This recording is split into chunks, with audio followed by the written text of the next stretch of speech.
Hello friends, आप सभी को दिल खोल करके स्वागत है। तो दोस्तों, आप लोग जानते ही हैं कि हम लोग क्या है, इस साल जो बिहार बोर्ड 10th का एग्जाम होने वाला है उसके लिए क्या है, प्रीवियस ईयर का क्वेश्चन देख रहे हैं जो कि बहुत महत्वपूर्ण होगा। इसमें बताने की कोई दो राय नहीं है, आप लोग जानते ही हैं। चलिए ध्यान दीजिएगा, क्या कह रहा है। पहला क्वेश्चन कह रहा है क्या कि परागकण निम्न में से किस में रहता है। बहुत अच्छा क्वेश्चन है। क्या है इसका आंसर, क्या होगा, तो परागकोश होगा। इसका आंसर क्या होगा, परागकोश होगा। अगला क्वेश्चन देखिएगा, क्या कह रहा है। कह रहा है कि निम्नलिखित में से किसमें द्विविखंडन नहीं होता है। किसमें द्विविखंडन नहीं होता है। ऑप्शन क्या कह रहा है कि अमीबा, ऑप्शन बी क्या कह रहा है कि ईस्ट कह रहा है, ऑप्शन सी क्या कह रहा है पैरामीशियन, और ऑप्शन डी क्या कह रहा है यूग्लिना। तो इसका आंसर क्या होगा, ईस्ट में होगा। ईस्ट में क्या होता है, द्विविखंडन नहीं होता है। बाकी तीनों जो ऑप्शन दिया है इसमें क्या होता है, द्विविखंडन द्वारा होता है। कह रहा है कि एक लिंगी पादप का उदाहरण है। एक लिंगी पादप का उदाहरण है। देखिएगा क्या कह रहा है, पपीता है, सरसों है, उड़हल है, मटर है। तो एक लिंगी पादप कह रहा है ना, तो एक लिंगी पादप इसमें क्या होगा, ऑप्शन ए होगा, यानी पपीता क्या होगा, एक लिंगी होगा। सरसों, उड़हल और मटर जो है यह क्या है, द्विलिंगी होता है। कह रहे कि फूल में नर प्रजनन अंग है। फूल में नर प्रजनन अंग है। तो इसमें देखिएगा ऑप्शन ए कह रहा है कि पुंकेसर है, अंडाशय है, वर्तिका है, वर्तिकाग है। तो इसका आंसर क्या होगा, ऑप्शन ए होगा। आगे देखिएगा, द्विविखंडन होता है। द्विविखंडन होता है। देखिएगा यहाँ क्या कह रहा है, पैरामीशियम है, अमीबा है, और क्या कर रहा है, लिस्मेनिया, और क्या है, इनमें से सभी है। तो द्विविखंडन जो है इसमें क्या है, सभी में होता है। पैरामीशियम में भी होता है, अमीबा में भी, और लिस्मेनिया में भी। आगे क्या करें कि अमीबा में अलैंगिक जनन किस विधि द्वारा होता है। अमीबा में अलैंगिक जनन किस विधि द्वारा होता है, तो क्या होता है, द्विविखंडन द्वारा होता है। अगला देखिए क्या करें कि फूल का कौन सा भाग फल में बदल जाता है। फूल का कौन सा भाग जो है वह फल में बदल जाता है। तो जो अंडाशय होता है वही बदल जाता है, फल में बदल जाता है, यानी ऑप्शन सी होगा। आगे देखिए क्या करेंगे, पौधे में जनन अंग कहाँ पाए जाते हैं। बहुत अच्छा क्वेश्चन है, देखिएगा ध्यान दीजिएगा। करेंगे पौधे में जनन अंग कहाँ पाए जाते हैं। पौधे में जनन अंग कहाँ पाए जाते हैं, पुष्प में पाए जाते हैं। कहाँ पाए जाते हैं, पुष्प में पाए जाते हैं। आगे देखिए क्या कह रहा है कि निम्नलिखित में कौन सा क्या कह रहा है, पुनरुद्भवन का उदाहरण है।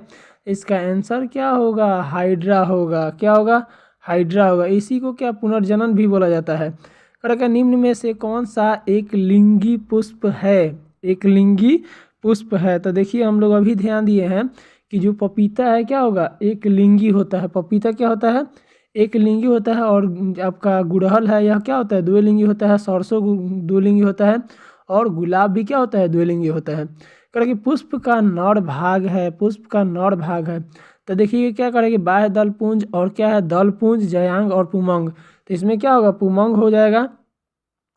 आगे देखिए क्या कह रहा है कि पुष्प का कौन सा भाग परागकण बनाता है। पुष्प का कौन सा भाग परागकण बनाता है। पुष्प का कौन सा भाग क्या करता है, परागकण बनाता है। तो पुंकेसर। आगे देखिएगा क्या कह रहा है कि हाइड्रा में प्रजनन की विधि निम्नलिखित में से कौन होती है। हाइड्रा में तो क्या होता है, मुकुलन होता है। हाइड्रा में क्या होता है, मुकुलन होता है। हाइड्रा में क्या होता है, मुकुलन होता है। तो याद रखिएगा, हम याद रखिएगा, हम से क्या हो जाएगा, आप यहाँ याद रखिएगा, हम याद रखिएगा। इसी से क्या होगा, आपको याद हो जाएगा। ह से हाइड्रा हो जाएगा, म से क्या होगा, मुकुलन हो जाएगा। आगे देखिएगा, आगे क्वेश्चन कह रहा है कि अलैंगिक जनन मुकुलन द्वारा होता है। अलैंगिक जनन मुकुलन द्वारा होता है। तो किस में होता है, अलैंगिक जनन मुकुलन द्वारा होता है, ईस्ट में होता है।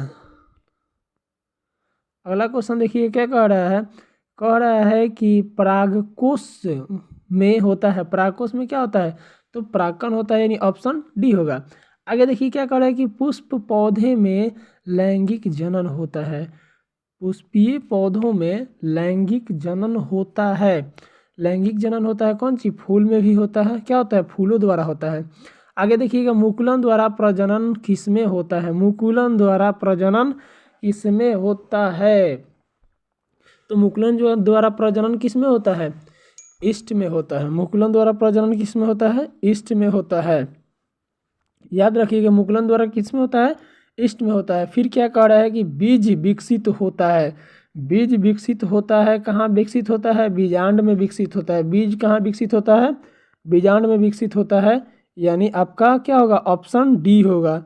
आपका आंसर क्या होगा? ऑप्शन डी होगा, सी नहीं होगा, ऑप्शन डी होगा।